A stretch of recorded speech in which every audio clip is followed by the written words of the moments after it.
Again, remember Job. When God finally speaks at the end of Job, where were you when I laid the foundations of the earth?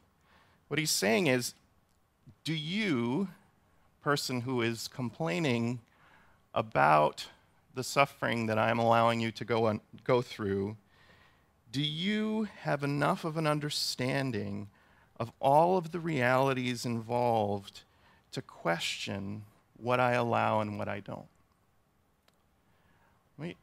Let me tell a few stories that hopefully will bring this home. I always tell this one. It's about sting medicine.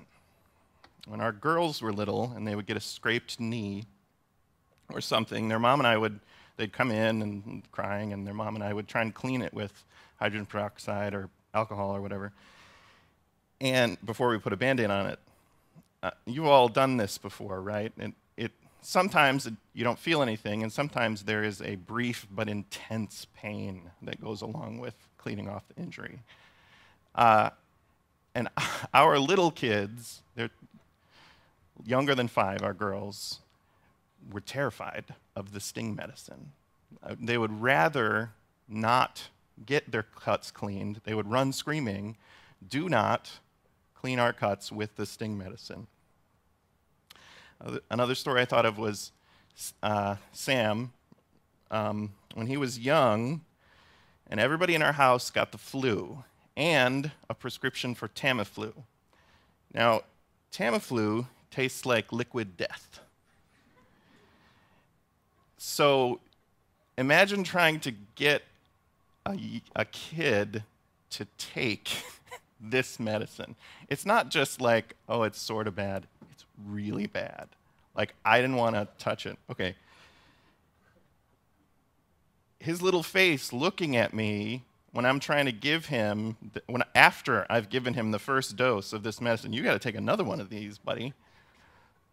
I'm evil. How could I have allowed that to happen to him? How could I have betrayed him like that, right? But there I am saying, no, you're going to take it. You have to take it. It's best for you. I thought of another story that just to cover my whole family. Ben, as an infant,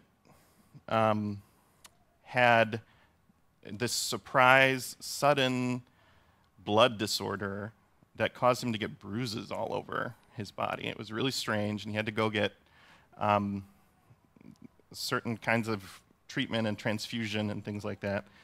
And he was not really speaking yet, and they had to give him IVs, and they couldn't find a vein, and in the end they had to put it in his head, and it was just trying. It was trying for Mom and I, but it was especially trying for little Ben, who just kept getting poked with needles. Now I can say, I could try and reason with Ben and say, well, this is what's best for you, but he doesn't feel that. He doesn't get that. He just feels that we are subjecting him to terrible pain.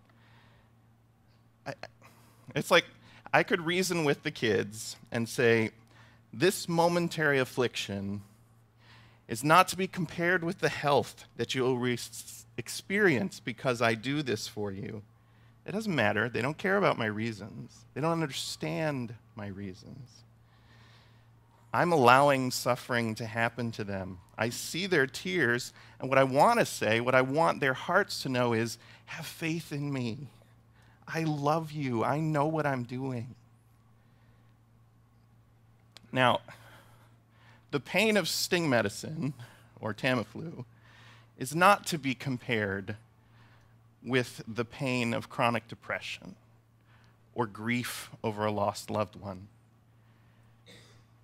But neither is the degree of my love and wisdom for what is best for my children to be compared with the love of God in Christ and the wisdom that he has for me and all of his people.